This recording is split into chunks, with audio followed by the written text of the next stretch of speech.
Sim, seja qual for o tipo de doideira, de perversidade que você puder imaginar, elas podem acabar acontecendo numa situação de crise sistêmica como a gente está vivendo, resultando sempre no fracasso e na quebra de investimentos, de negócios, nas cadeias de produção e consumo e até de setores inteiros da economia. Em queima de capital, enfim, em mais perda para as massas, em capacidade de compra e serviços públicos.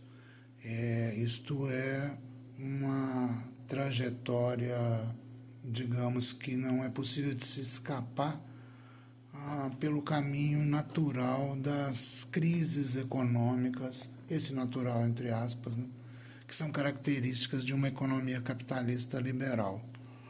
Eu sou o Dr.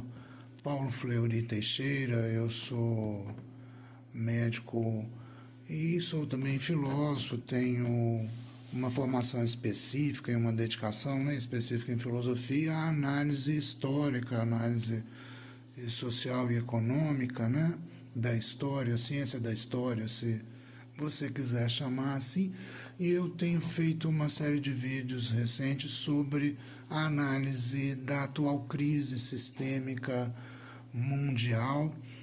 Tenho feito isso de modo retrospectivo, sou a partir dos últimos trabalhos de análise que eu fiz e voltando no tempo até quando começou essa série, e nós estamos agora chegando a um momento de sala de situação propriamente, uma análise da situação momentânea em maio desse ano agora, 2025, e que, revendo, eu acabei chamando de a crise econômica sistêmica mundial, seus riscos e a sua resolução histórica.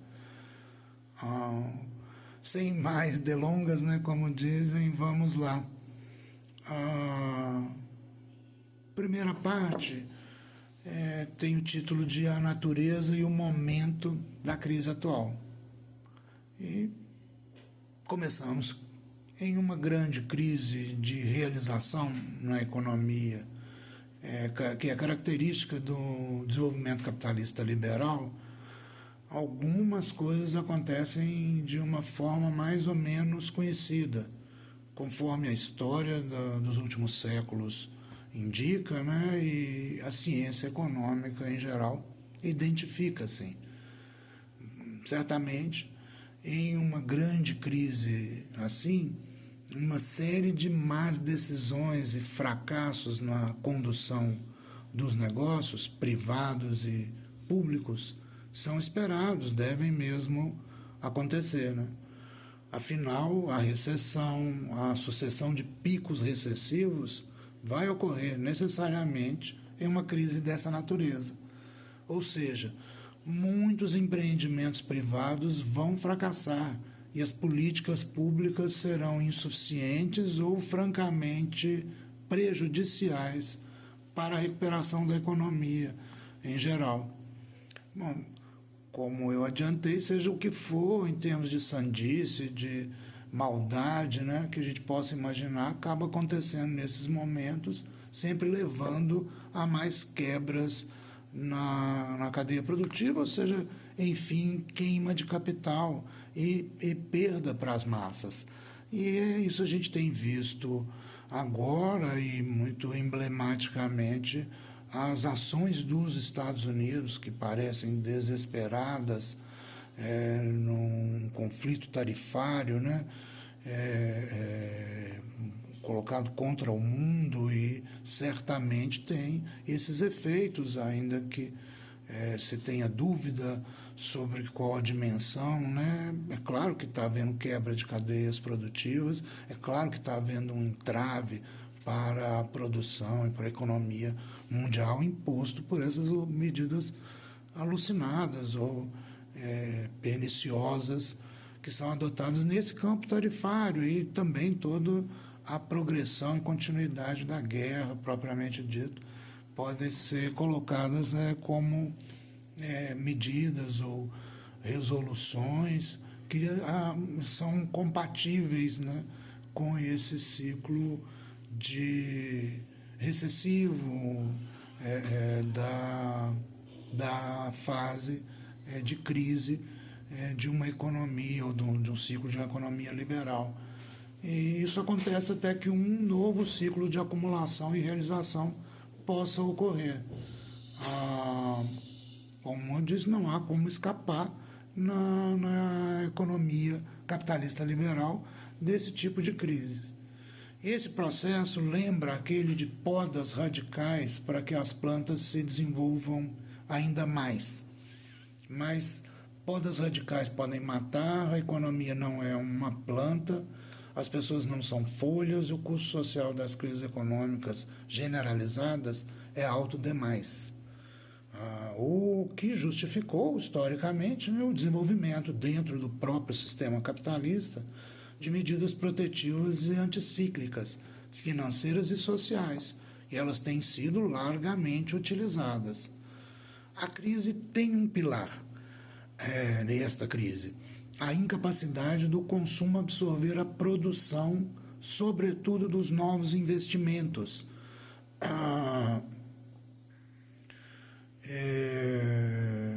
Em alguns setores importantes ou de forma mais generalizada na economia como um todo. Por isso, muitos investimentos necessariamente fracassam. A economia estagna, paralisa, a produção decai e alguém tem que pagar por isso. No modelo capitalista liberal, isto resulta objetivamente em mais perdas para as massas populares, corroendo ainda mais o seu poder de consumo. Forma-se assim um ciclo vicioso muito destrutivo.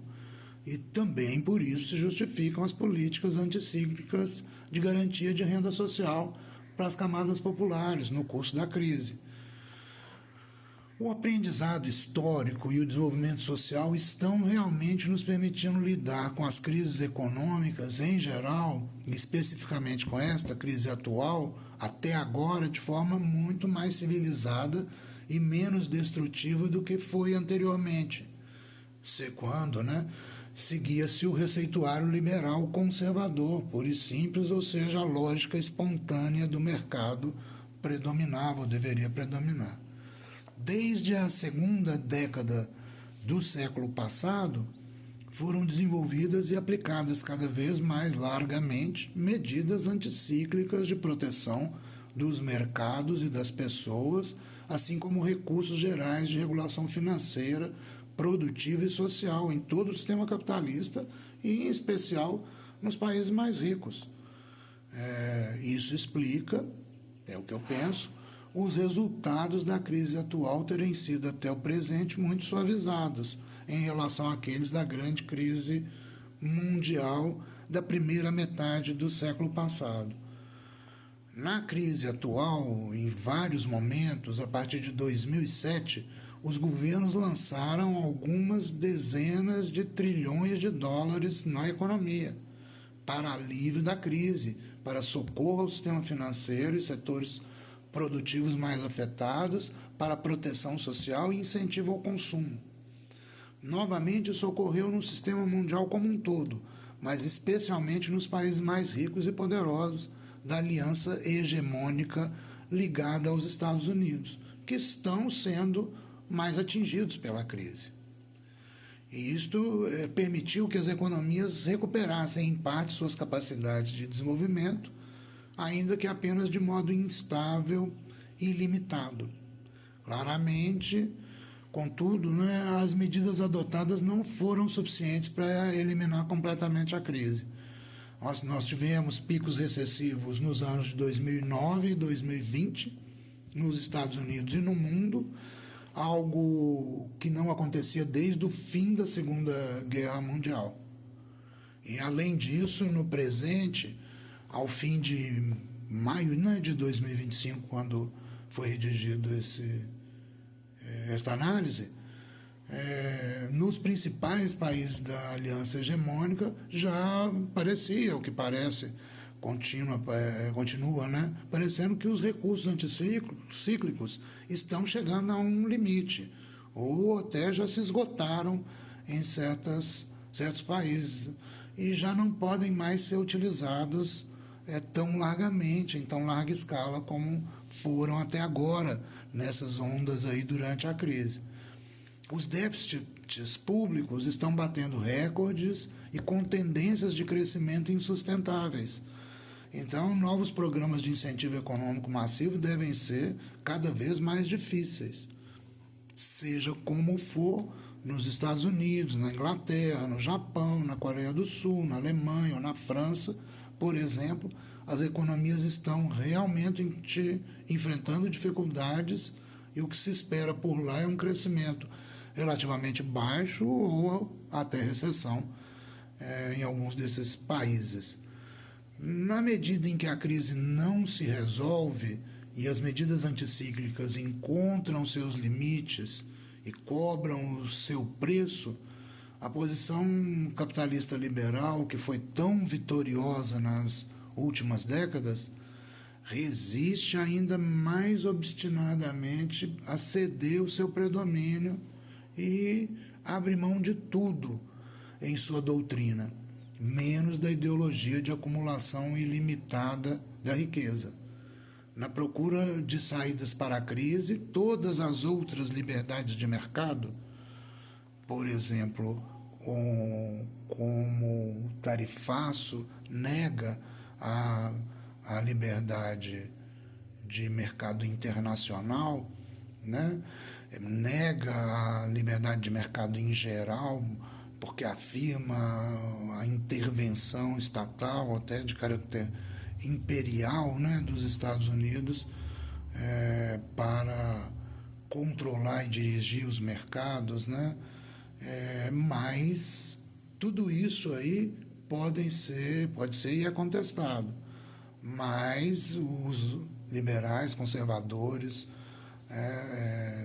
defensores do mercado, do poder do mercado, eles vão insistem e vão insistir sempre até o fim que a concentração de riquezas deve persistir o seu curso livre. Aí a liberdade tem que ser sempre garantida sobre todas as coisas.